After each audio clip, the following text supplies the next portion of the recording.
Hello friends, welcome to our channel CSC study. Previous video में हमने C++ programming language से related कुछ topics को क्लियर किया था।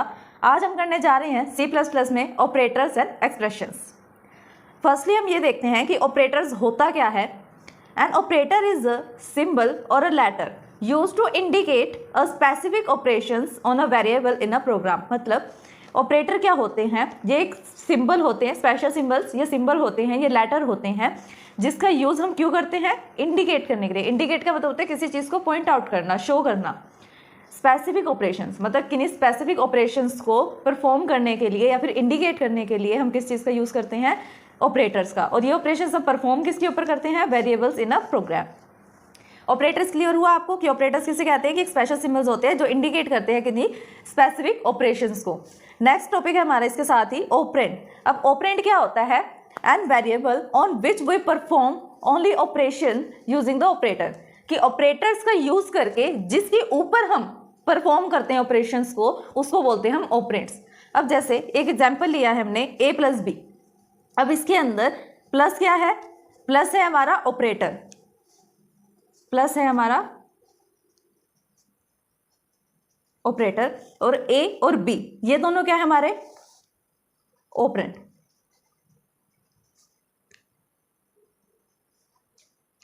ये दोनों है हमारे ऑपरेंड। अब नेक्स्ट है एक्सप्रेशन। एक्सप्रेशन क्या होता है? An expression is a combination of operand. ये क्या होता है? कॉम्बिनेशन होता है ऑपरेंड्स का। ऑपरेंड्स हमने अभी पढ़ा। ऑपरेंड्स क्या होता है? जिनके ऊपर ऑपरेशंस परफॉर्म किया जाता है उनका जो कॉम्बिनेशन होगा, मतलब एक या एक से ज्यादा ऑपरेंड्स जिस भी एक्सप्रेशन में होंगे उसको क्या बोलेंगे? एक्सप्रेशन। जो किससे कनेक्टेड होंगे? वाया ऑपरेटर्स और पैरेंथेसिस। ऑपरेटर्स और पैरेंथेसिस से कनेक्ट होंगे। जैसे हम एग्जांपल क्या ले सकते हैं इसका? For example a plus b divide by में c। ये क्या है? इसके अंदर देखो 3 तो हमारे पास ऑपरेंड है और 2 हमारे पास ऑपरेटर है। जब हम दोनों को कंबाइन कर देंगे तो क्या बन जाएगा? हमारे पास एक एक्सप्रेशन बन जाएगा। अब हम कर रहे हैं टाइप्स ऑफ ऑपरेटर्स कि ऑपरेटर्स कितने टाइप के होते हैं इन C++। सबसे बेसिक और सबसे सिंपल ऑपरेटर और सबसे फर्स्ट ऑपरेटर क्या होता है जो हम रीड करेंगे? वो होता है अरिथमेटिक ऑपरेटर। अरिथमेटिक ऑपरेटर क्या होता है? कौन से होते हैं ये ऑपरेटर्स और इसका यूज क्यों किया जाता है? It is use to perform arithmetic operations. इसका यूज किस लिए किया जाता है? अरिथमेटिक ऑपरेशंस को परफॉर्म करने के लिए हम अरिथमेटिक ऑपरेटर्स का यूज करते हैं। इसके अंडर में हमारे पास 5 ऑपरेटर्स आते हैं। फर्स्ट है एडिशन का, सेकेंड है माइनस सब्सट्रैक्शन, नेक्स्ट है multiplication, next division and modulus operator. Modulus operator भी हम इसको बोल सकते हैं या फिर रिमाइंडर ऑपरेटर भी बोल सकते हैं इसे। अब देखते हैं हम कि एडिशन ऑपरेटर का हम यूज कैसे करेंगे। जैसे मेरे पास 2 टर्म्स है a एंड b, उसकी वैल्यू मैंने ले ली, a की वैल्यू मैंने ली, a की वैल्यू है 7 और b की वैल्यू है हमारे पास 5। इनके बीच में हमने क्या लगाया? एडिशन ऑपरेटर लगाया। और एडिशन ऑपरेटर क्या करता है? दोनों ऑपरेंड्स को ऐड करता है, उनकी वैल्यूज को ऐड करता है। तो 7 + 5 कितना आ गया हमारे पास? 12। ये होता है एडिशन ऑपरेटर का काम, जो हम नॉर्मल मैथ्स में भी पढ़ते हैं, प्लस माइनस मल्टीप्लाई डिवाइड। ऐसी सब्सट्रैक्शन है कि माइनस कैसे किया जा सकता है? 7 - 5 किया मैंने तो मेरे पास क्या आया? 2। 7 को 5 से मल्टीप्लाई करेंगे तो आ रहा है 35, डिवाइड करेंगे तो आ रहा है 1। अब बचा हमारे पास मॉड्यूलस ऑपरेटर, जो कि मैथ में नहीं होता। अब मॉड्यूलस ऑपरेटर होता है क्या? ये कैसे वर्क करता है हम वो देखते हैं। जैसे हम नॉर्मल डिवाइड करते हैं हमें सिर्फ वैसे ही करना है। 2 को रखना है हमें बाहर और 11 को रखना है अंदर। अब इसको हम कैसे डिवाइड कर सकते हैं? 11 तो नहीं जाता, 11 से छोटा टर्म क्या है जो 2 पे डिवाइड हो सकता है? 10। 2 5 का क्या होता है? 10। अब 11 में से हम माइनस करेंगे 10 को तो हमारे पास क्या आ रहा है? 1। अब ये तो होता है डिवीजर, एक होता है क्वोशिएंट, जो हमारे पास बचता है ये होता है रिमाइंडर। तो जो ये रिमाइंडर होता है इसको शो करने का काम किसका होता है? मॉड्यूलस ऑपरेटर का।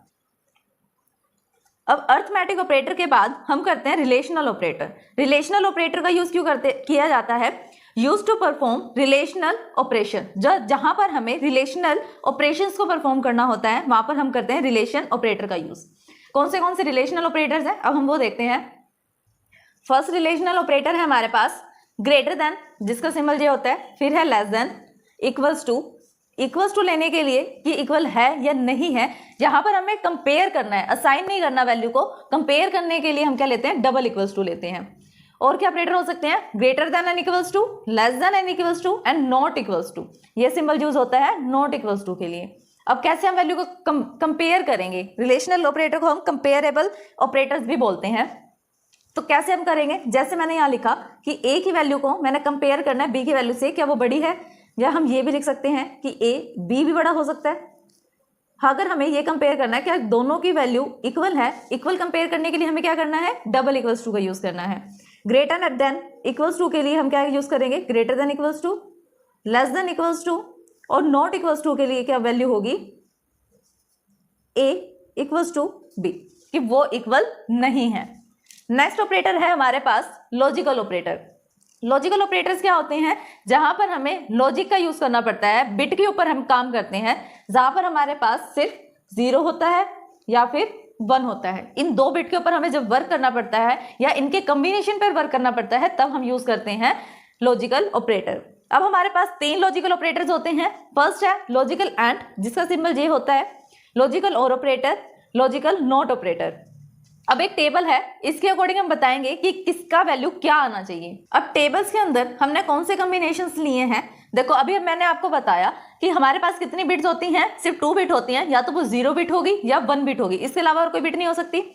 अब बिट को कैसे वो करेंगे, हम कंबाइन कैसे करेंगे, मेरे पास 2 बिट हैं, ठीक, और मेरे पास वेरिएबल्स भी कितने हैं, 2, तो 2 की पावर 2 कितना हो जाएगा, 4। इससे हमें क्या पता लग गया कि हमारे पास कॉम्बिनेशन या पेयर कितने बनेंगे, 4 पेयर बनेंगे। फर्स्ट पेयर है 0 0 का, जहां पर ए भी 0 है और बी भी 0 है। नेक्स्ट है कि ए 0 और बी 1। अब ऐसा भी हो सकता है कि ए 1 है और बी 0 हो, या फिर ये भी हो सकता है कि दोनों क्या हो, 1 हो। अब इसके अंदर से हम फर्स्ट की वर्किंग देखते हैं, लॉजिकल एंड।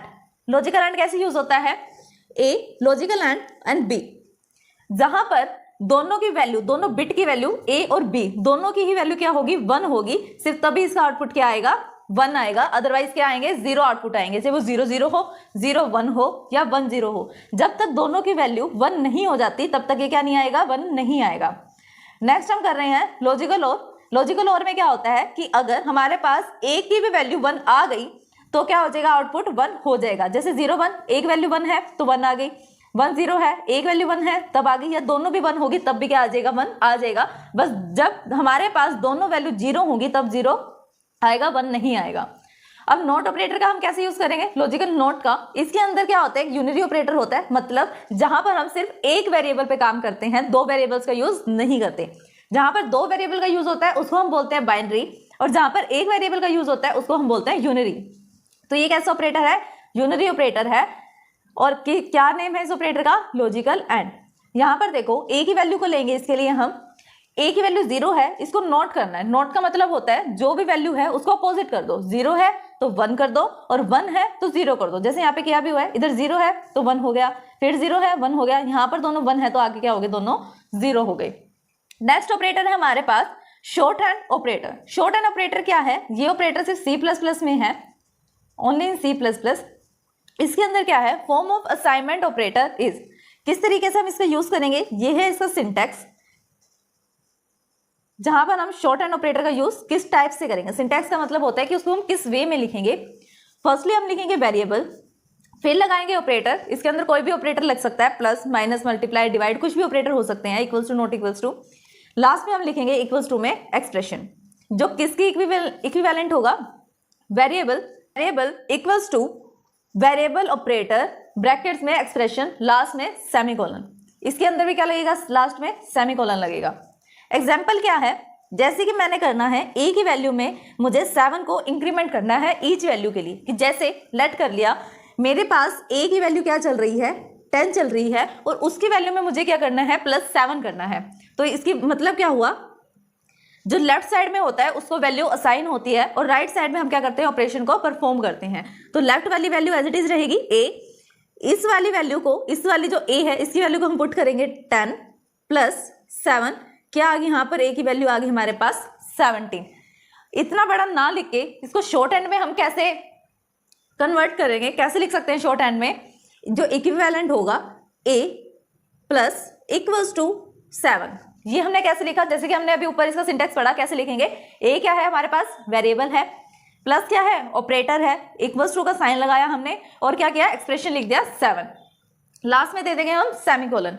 अब इसका मतलब भी क्या हुआ कि a में हमने क्या करना है, इंक्रीमेंट करना है, और कितना इंक्रीमेंट करना है 7 का, और वापस उसको किस में डालना है, ए में ही डालना है कि ए में इंक्रीमेंट करा 7 का और उसको वापस से इंक्रीमेंट करके किसके अंदर डाल दिया हमने, ए के अंदर। इसका मतलब भी क्या है, इसका मतलब भी और इसका आउटपुट भी सेम ही आएगा 17। नेक्स्ट ऑपरेटर है हमारे पास इंक्रीमेंट एंड डिक्रीमेंट ऑपरेटर। अब इंक्रीमेंट और डिक्रीमेंट ऑपरेटर क्या है, दोनों अलग अलग ऑपरेटर्स हैं, और फर्दर इनके भी क्या है, टाइप्स हैं। इंक्रीमेंट के भी 2 टाइप्स हैं और डिक्रीमेंट के भी 2 टाइप्स हैं। इंक्रीमेंट ऑपरेटर में कौन से टाइप आते हैं, pre increment and post increment. Same as it is decrement में भी क्या आता है, प्री डिक्रीमेंट और पोस्ट डिक्रीमेंट। प्री, जैसे हमें नाम से पता लग रहा है, प्री मीन्स पहले, तो वेरिएबल के पहले हम इंक्रीमेंट कर रहे हैं, मतलब जब भी ऑपरेशन परफॉर्म होगा तो क्या ऑपरेशन परफॉर्म होगा, पहले इंक्रीमेंट होगा और बाद में जाके वैल्यू क्या होगी, डिस्प्ले होगी। पोस्ट, इसका भी नाम से पता लग रहा है, पोस्ट मतलब बाद में क्या, कि पहले वेरिएबल की वैल्यू क्या हो रही है, पहले प्रिंट हो रही है या फिर डिस्प्ले हो रही है, और बाद में जाके क्या हो रही है, इंक्रीमेंट हो रही है। मतलब पहले वैल्यू डिस्प्ले होगी फिर इंक्रीमेंट होगी, और प्री में क्या होगा, पहले इंक्रीमेंट होगी फिर जाके डिस्प्ले होगी। Same as it is concept है हमारे पास डिक्रीमेंट का। डिक्रीमेंट में भी क्या होता है, प्री और पोस्ट का कंसेप्ट होता है। प्री मतलब पहले डिक्रीमेंट होगी माइनस माइनस ए, और पोस्ट में क्या होता है, ए माइनस माइनस, मतलब पहले डिस्प्ले हो रही है वैल्यू और बाद में क्या हो रही है, डिक्रीज हो रही है, माइनस माइनस हो रही है। नेक्स्ट ऑपरेटर है हमारे पास कंडीशनल ऑपरेटर। कंडीशनल ऑपरेटर को हम एक और नाम से जानते हैं, टर्नरी ऑपरेटर। दोनों ही इसके नाम है ताकि एग्जाम में अगर आप कंफ्यूज ना हो। टर्नरी ऑपरेटर क्या होते हैं, जो पेयर से मिलके बनते हैं, और वो कौन सा पेयर होता है, क्वेश्चन मार्क और colon. Is available in C++ construct the conditional expressions. ये क्या होता है, अवेलेबल होते हैं C++ में। टर्नरी ऑपरेटर क्या होता है, पेयर से मिलके बना होता है, और वो पेयर कौन से होते हैं, क्वेश्चन मार्क का सिंबल और colon. Is available in C++, मतलब ये दोनों क्या है, ये जो टर्नरी ऑपरेटर है ये C++ में अवेलेबल है। जो क्यों यूज होता है, किस लिए यूज होता है, कंस्ट्रक्ट करने के लिए यूज होता है कंडीशनल एक्सप्रेशंस को। किस फॉर्म में, सिंटैक्स क्या होता है इस फॉर्म का, exception 1, expression 1, question mark and expression 2, colon, expression 3। ये क्या होता है, सेम होता है, सेम तरीके से वर्क करता है इफ एल्स स्टेटमेंट की तरह। जैसे इफ एल्स स्टेटमेंट करती है कि इफ डाला फिर इफ एल्स डाला, एल्स इफ करती है कि इफ अगर ये नहीं हुआ तो एल्स वाले पार्ट पे वो पहुंच जाता है, अगर इफ क्या हो, ट्रू ना हो। इफ एक्सप्रेशन 1, अगर जो हमारे पास स्टेटमेंट 1 है वो ट्रू है, मतलब ट्रू हो गई है वो कंडीशन, तो क्या होगा, कौन से वाला हमारे पास स्टेटमेंट एग्जीक्यूट होगा, स्टेटमेंट नंबर 2। अगर एक्सप्रेशन नंबर 1 फॉल्स हो जाता है तो कौन सा एग्जीक्यूट होगा, नंबर 3 वाला स्टेटमेंट एग्जीक्यूट होगा। सिर्फ इतना से इसके अंदर लॉजिक है कि जब भी हमारे पास स्टेटमेंट नंबर 1 ट्रू हो जाएगी तो ये किसको कॉल कर देगा, स्टेटमेंट नंबर 2 को, और फॉल्स हो जाएगी तो ये किसी कॉल करेगा, स्टेटमेंट नंबर 3 को। एग्जाम्पल लेते हैं अब इसका हम, x = 5, ये x के अंदर क्या डाला मैंने, 5 डाल दिया।